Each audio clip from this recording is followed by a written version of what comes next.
than victory. Savior God to me, who shed his love for me. None will ever compare. Forever I will declare, you're wonderful to me.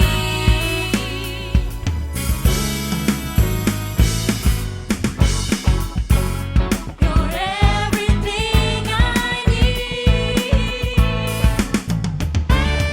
Greater is he alive in me, greater than all of the world, than all its anxiety. Greater is he, mighty indeed. All blessing and all honor unto thee.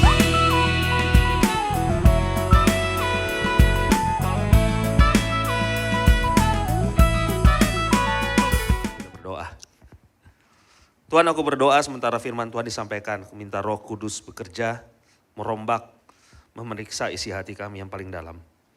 Kami mau membuka ruang dalam hati kami untuk Roh-Mu bekerja. Terobosi hati dan pikiran kami sehingga kami pulang dengan satu pengertian, satu kerelaan untuk mau melakukan apa yang menjadi pesan isi hati-Mu hari ini. Terima kasih Tuhan, dalam nama-Mu kami berdoa mengucap syukur. Amin. Oke, hari ini saya mau share sesuatu. Saya juga nggak tahu mau kasih title apa. Saya cuma bilang salty. Saya suka asin, ya kan. Nah, saudara gini, di Kisah Para Rasul 2 ayat 37, ya kan waktu Petrus selesai khotbah, orang banyak bilang begini, apa yang mesti kita lakukan? Nah, saya percaya gini, ini habis dia khotbah, Petrus khotbah nggak ada makan bareng, nggak ada nyanyi, nggak ada apa-apa, nggak ada brunching, nggak ada apa. Tapi ada satu respons, gini, mereka dengar sesuatu, terus mereka merasa gini, mereka mesti melakukan sesuatu tentang apa yang mereka dengar.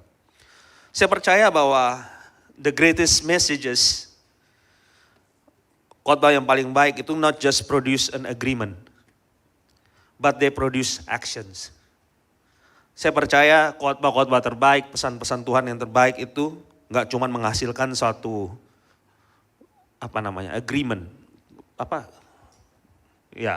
kesepakatan, tapi menghasilkan action, produce actions, produce satu langkah, ya kan. Nah, buku Kisah Para Rasul itu bahasa Inggrisnya kan the Book of Acts, ya kan. Bukan buku-buku yang dibilang isinya khotbah yang hebat. Karena memang isinya penuh dengan tindakan, ya kan. Nah, saya berdoa sehabis kita mendengar message hari ini, kita berakhir dengan satu pertanyaan juga, apa yang kita mau lakukan? Amin. Nggak cuma renungkan firman, tapi juga committed untuk melakukan apa yang menjadi firman Tuhan. Oke? Nah, sejak 2020, banyak yang terjadi. 2020 banyak banget yang terjadi, ya kan. Tapi ada satu hal yang gak pernah berubah. Gak ada yang lebih baik dari waktu yang lebih baik dari sebuah gereja untuk berfungsi daripada sekarang. Amin. Now is the time the church start being a church. Amin. Nah, pertanyaannya gini, what is the purpose? Tujuannya tujuannya gereja itu ada apa? Untuk apa sih? Nah, apa yang bikin gereja itu dibilang gereja? Ya kan? Yuk kita buka sama-sama Matius 5 ayat 13.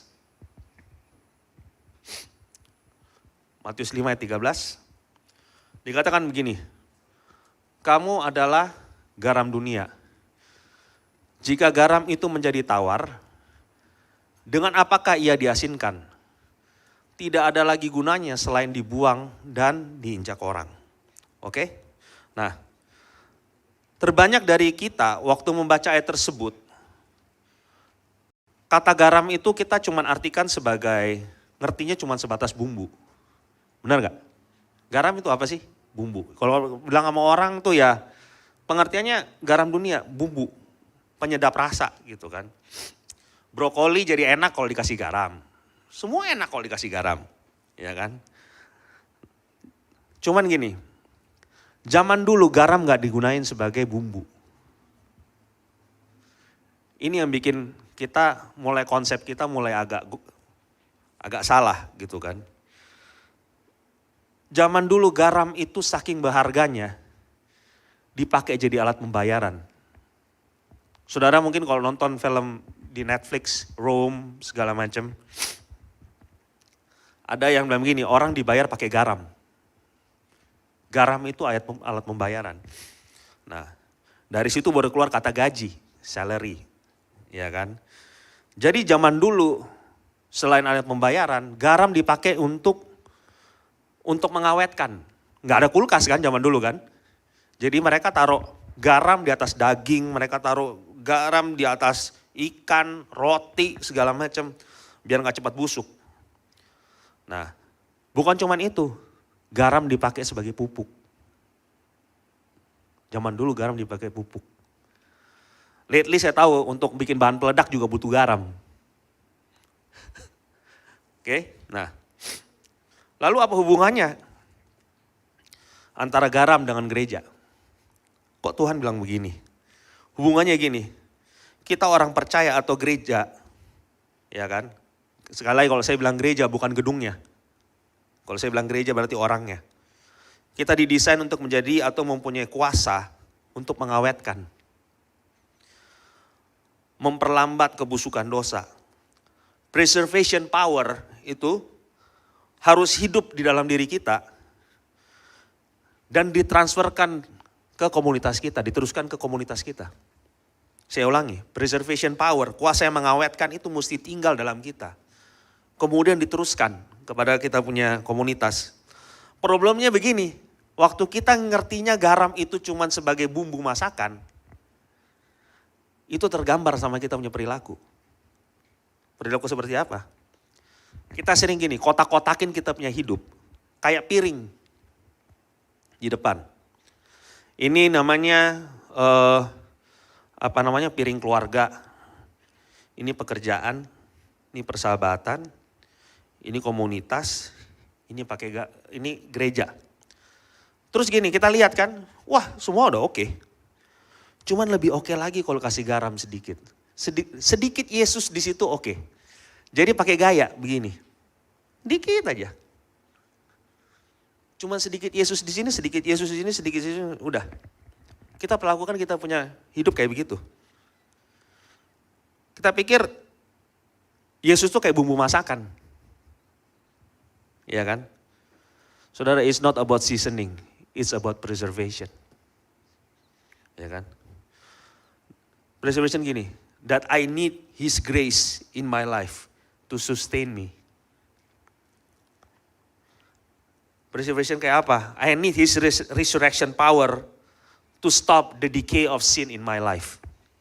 Kebusukan dosa, kita butuh kuasa kebangkitan Yesus untuk memberhentikan kita punya kebusukan dosa.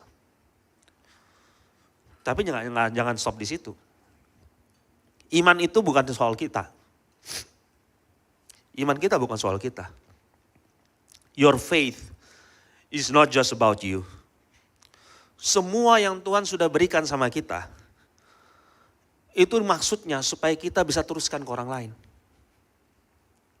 Semua yang Tuhan kasih lewat kita, pengalaman mau apapun, itu supaya kita bisa teruskan ke orang lain.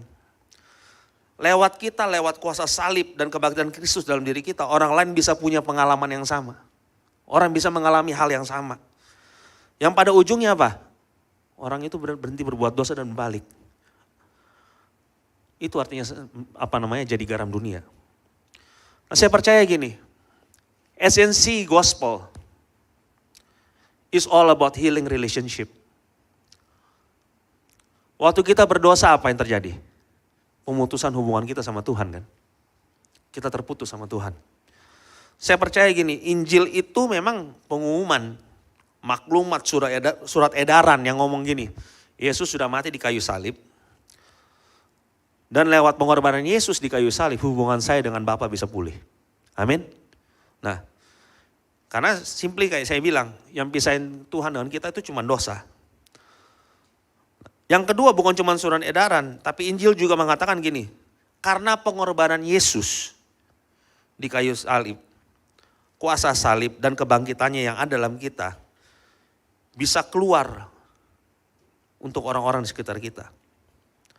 Karena kuasa yang mengalir dalam kita, maka ada satu kekuatan yang memampukan kita untuk menjadi pendamai untuk sekeliling kita. Amin. There is this reconciliation power that flows through our life, yang mengalir lewat keluar dari hidup kita. Supaya orang lain bisa reconcile juga dengan Tuhan. Supaya orang lain bisa sembuh juga hubungannya. Garam dunia di sini yang Tuhan bilang adalah we preserve relationship. Ya. Itu esensi gereja. We do not fight with each other, but we fight for each other. There's difference. Ada bedanya. We do not fight with each other, but we fight for each other. Kita bisa berdiri aja berbeda, tapi tetap dalam satu kesatuan. Nah, ini ayat sering banget kalau kita baptisan. Dikatakan begini, 2 Korintus 5 ayat 17 sampai 19. Saya bacakan versi NIV-nya. Dia bilang begini. Therefore, if anyone is in Christ, the new creation has come. The old has gone, the new is here. All this is from God, who reconciled us to himself through Christ and gave us the ministry of reconciliation. That God was reconciling the world to himself in Christ, not counting people's sin against them, and he has committed to us the message of reconciliation. Artinya gini, kalau Yesus mengerjakan sesuatu yang baru dalam hidup kita, artinya Yesus bisa mengerjakan hal yang baru juga lewat kita. Amin. If something new has happened in me, therefore that something new should happen through me. Ya kan? Rekonsiliasi itu berbicara dalam dua hal. Dia selalu bicara tentang reuniting, penyatuan, dan restoring, pemulihan. Nah, ini yang mestinya terjadi. Fungsi gereja mestinya di sini. Ini tujuan dari keberadaan gereja di dunia. Dalam Yesus cuman ada kita, bukan saya. Di sini reconciliation power. Nah, Paulus berkata gini, karena pengorbanan kasih Kristus yang mengakibatkan kematiannya membuka jalan supaya kita bisa diperdamaikan dengan Allah. Waktu kita mengalami kasih yang kayak begitu, kita dalam dunia, kita melakukan hal yang sama. My point gini loh, waktu kesembuhan terjadi dalam diri kita, maka seharusnya kesembuhan bisa terjadi melalui kita. Amin. Nah, kalau pengampunan sudah terjadi dalam kita, seharusnya pengampunan bisa terjadi melalui kita. Ya kan? Problemnya begini, kebanyakan hal tersebut gak terjadi. Relationship selalu diakhiri dengan pertengkaran, perpecahan. All I see gereja pecah di mana-mana, ribut. Gak suka cuma jalannya keluar. Ya kan? Sekarang orang Kristen boro-boro mau nginjil. Sibuknya gereja cuman resolving konflik. Boro-boro mau reach out, reach in aja gak bisa. Nah, C.S. Lewis mungkin ada yang tahu C.S. Lewis. Dia ngomong begini, everyone thinks forgiveness is a lovely idea until he has something to forgive. C.S. Lewis bilang begitu. Pengampunan itu ide yang brilian banget. Sampai satu titik dia mesti mengampuni. Itu udah nggak cool lagi, udah nggak keren lagi menurut dia. Saya percaya gini loh. Kita semua sudah melakukan hal yang salah. Kita pernah melakukan hal yang salah. Ngomong hal yang salah. Tanpa sadar gini loh. Kita itu lebih milih untuk jadi benar daripada berdamai. We choose to be right rather than to be reconciled. Semua suka bicara damai. Sampai satu titik, Tuhan bilang begini, kamu harus ampuni dia. Ngomong damai gampang, mengampuni lain soal. Iya kan? Kita puas hanya dengan jadi benar dan orang lain salah. Waktu kita benar, kita puas di situ. Gue benar. Kalau tujuan kita cuma jadi benar, we miss the point untuk jadi ikut Kristus. Kalau untuk jadi benar berujung pada kita tidak berdamai, maka sebenarnya nggak ada gunanya kan kita jadi benar kan? Nggak ada gunanya. We miss the whole point. Saudara kalau mau tahu, saya juga bukan orang yang, saya selalu bilang ini, I embrace conflict. Yes, saya nggak takut konflik. Tapi kalau untuk ujungnya cuman untuk saya jadi benar, I learn the hard way. Gitu, saya belajar. Nah, karena gini, kita nggak ditebus untuk jadi benar, untuk jadi nyaman. Kita ditebus untuk kita bisa melanjutkan satu pendamaian buat orang lain. Oke? Nah, ada seorang penulis buku namanya Corrie ten Boom. Ya, dia tulis buku yang terkenal namanya Hiding Place. Salah satu top seller lah, buku Kristen dalam waktu 60 tahun.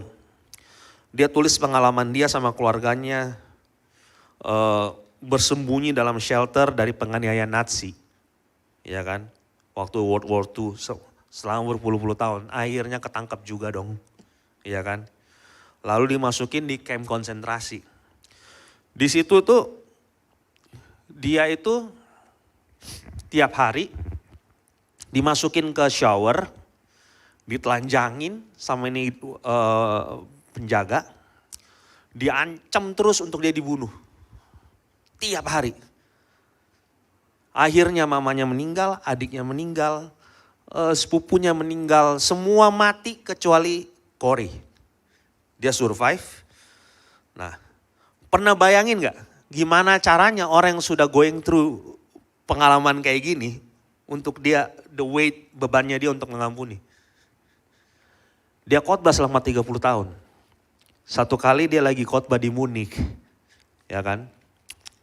Lalu dia lihat satu muka yang gak asing. Terus dia kenalin, itu penjaga penjaranya dia dulu.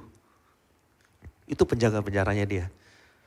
Selesai dia khotbah, dia turun, itu sipir datangin dia. Dia bilang begini, "Ma'am, saya dengar kamu ngomong soal Ravensbrück. Saya sipir di sana." Dia bilang gitu. Tapi selama berapa tahun terakhir, saya terima Kristus untuk jadi juru selamat. Saya tahu Tuhan sudah mengampuni saya. Dia bilang begitu. Tapi mau gak kamu ampuni saya? Wih. Forgiveness is a lovely idea. Sampai dia mesti mengampuni orang ini. Dia bilang begini, dia jujur dia bilang begini. Waktu itu orang datang sama dia kayak gitu, kasih tangannya mau jabat tangannya dia. Ini Corrie ten Boom ini langsung doa bilang begini, Tuhan forgive me my any ability to forgive this guy. Detik itu kata dia bilang, dia rasa kayak Roh Kudus search dia dalam hati dan dia bisa ngulurin tangannya dia ke ini orang. Terus dia bilang begini, saya maafin kamu. Dia bilang begini, dia tulis ini di remarksnya dia bilang begini, hari itu bukan orang itu yang dibebasin, dia yang dibebasin. Nah, ini reconciliation power. Ini power of gospel. Ya kan?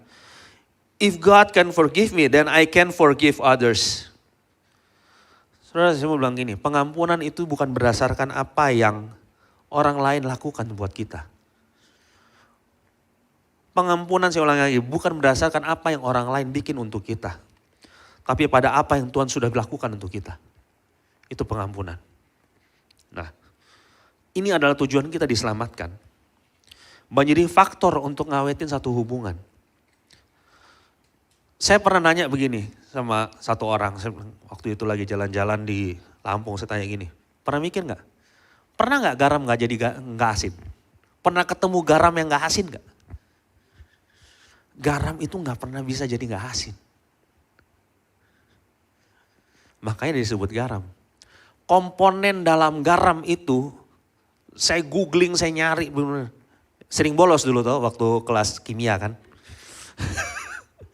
Jadi ternyata komponen garam itu nggak gampang berubah.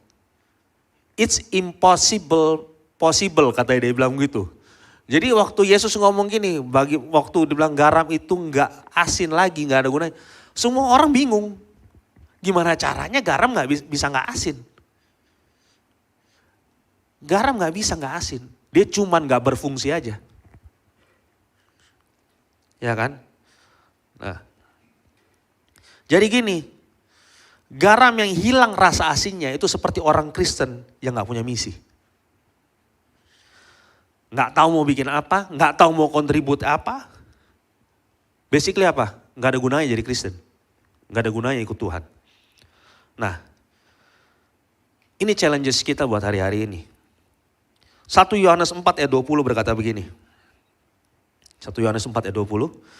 Jikalau seorang berkata, aku mengasihi Allah dan ia membenci saudaranya, maka ia adalah pendusta.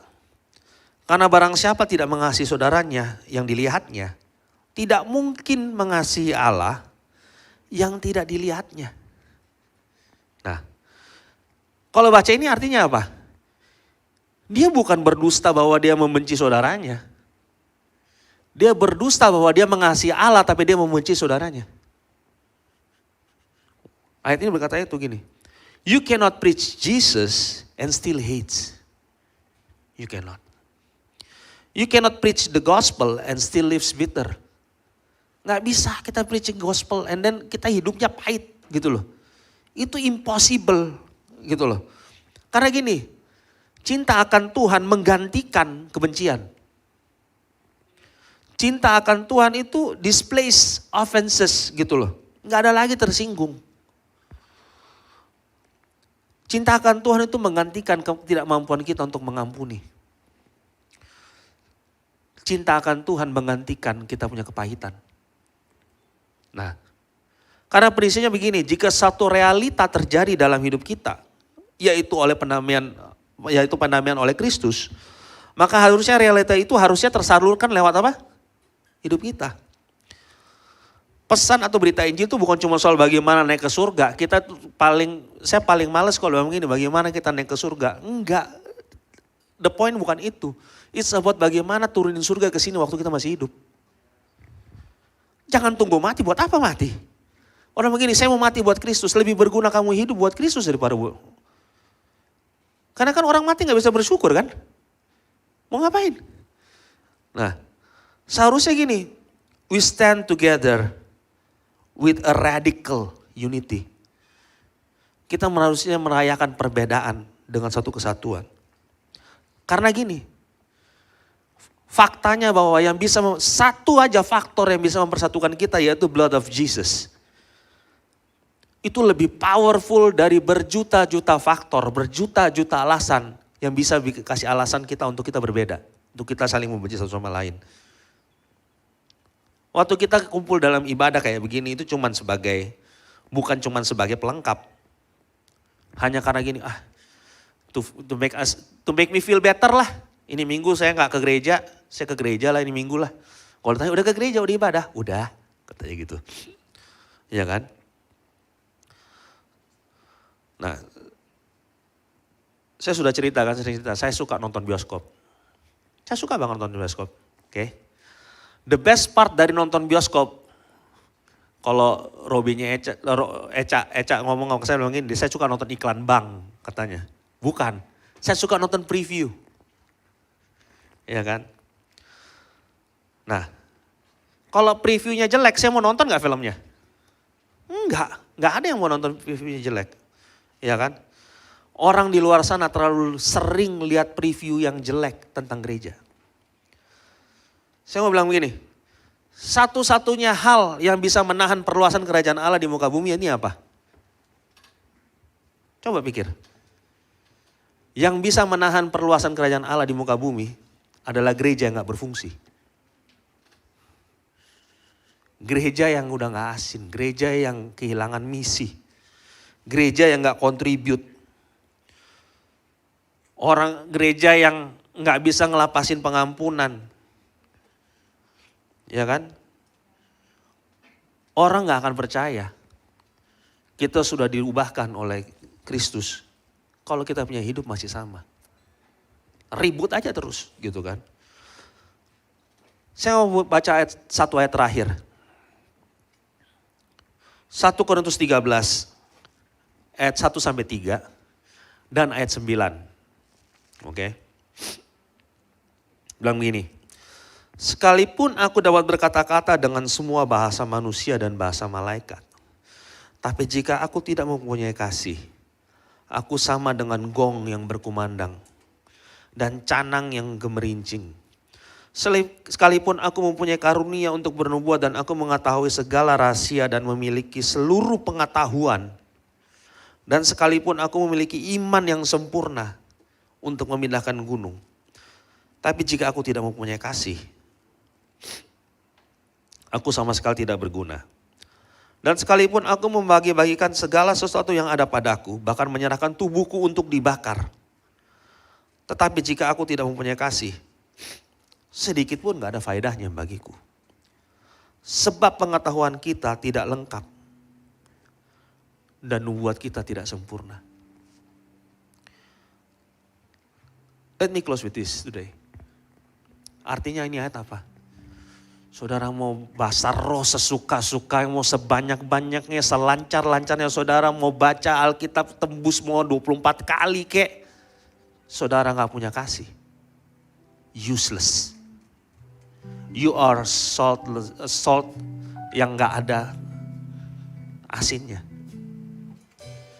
Kita cuman bunyi doang.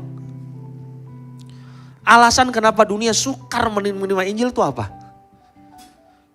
Karena kita cuman looking the part, lacking the power. Kita cuman kayak, wah ibadah. Tapi kita gak punya kuasa. Everywhere we go, kita ribut. Selalu itu. Kita cuman settle untuk being right dan rather than to be reconciled. Kita nggak bisa pakai gini loh. Jubah kekristenan itu kayak kostum. Ya kan? Pakai itu Kristen kalau hari Minggu. It should reflect on how you drive on Monday. Bagaimana kita meeting pada hari Selasa. Bagaimana kita ketemu orang hari Rabu. Saudara gini, pesan rekonsiliasi cuma bisa dikomunikasikan oleh orang yang sudah direkonsile. Pesan rekonsiliasi perlu keluar dari komunitas yang sudah direkonsile. Jadi apa yang mesti kita bikin? Kita harus ambil keputusan. Lepasin kita punya sakit hati. Amin. Biarin Tuhan sembuhin kita. Sadari bahwa kita sudah diampuni. Jadi kita harus lepasin juga pengampunan. Yuk saya mau gini. Saudara mungkin bisa bangkit berdiri. Coba renungkan di hati saudara. Let's take a moment. Let's take a moment. Saya gak tahu pergumulan kita apa hari ini. Pergumulan saudara apa hari ini. Tapi keputusan saudara hari ini sangat penting. Saudara rela mau mengampuni apa enggak? Atau kita lebih pilih untuk jadi benar.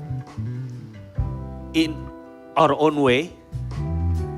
Not in God's way. Saudara mesti tahu gini. Darah Yesus yang sama menyelamatkan saudara dan saya. Menyelamatkan orang itu juga.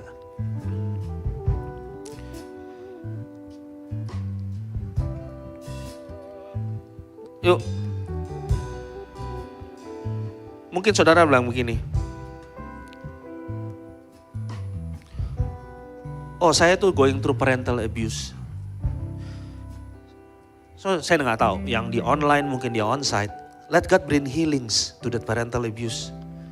Let God bring healings to that divorce.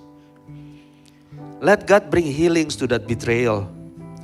Salib itu bukan cuman kayu, tiang kayu dipancang di dunia, di tanah. Itu jembatan supaya kita bisa jadi berkat, bisa jadi saksi buat orang lain. Hari ini saya mau berdoa untuk 2 hal. Kalau ada di antara kita, mungkin yang nonton online yang di rumah, atau mungkin yang di onsite yang belum kenal Tuhan, belum menerima Tuhan sebagai juru selamat, saya mau berdoa untuk saudara. Keputusan ini penting buat saudara.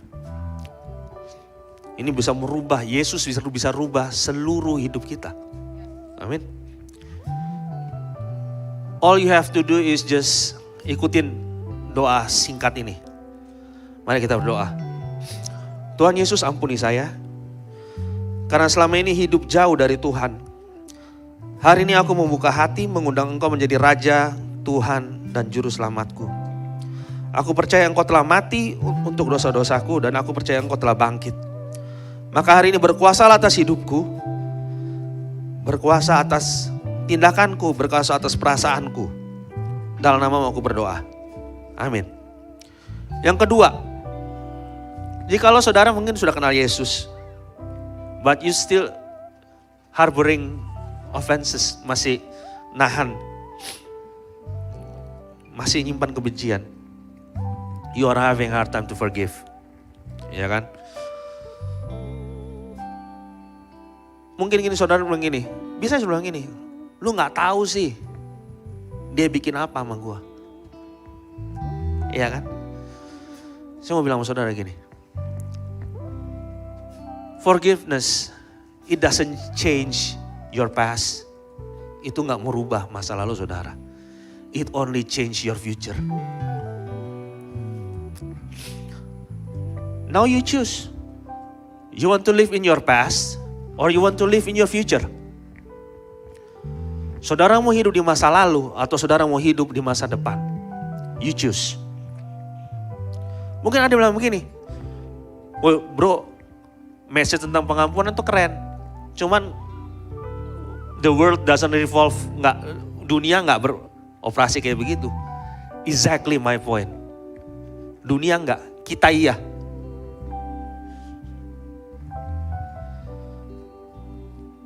Yuk, jika itu saudara, ikuti saja doa saya nih. Tuhan, ampuni ketidakbisaanku untuk mengampuni. Saat ini aku berdoa, ambil alih, berkuasa atas perasaan dan pikiranku. Aku mau lepaskan pengampunan untuk semua yang sudah menyakitiku. Dalam nama-Mu aku berdoa dan mengucap syukur. Amin. Tuhan berkati saudara.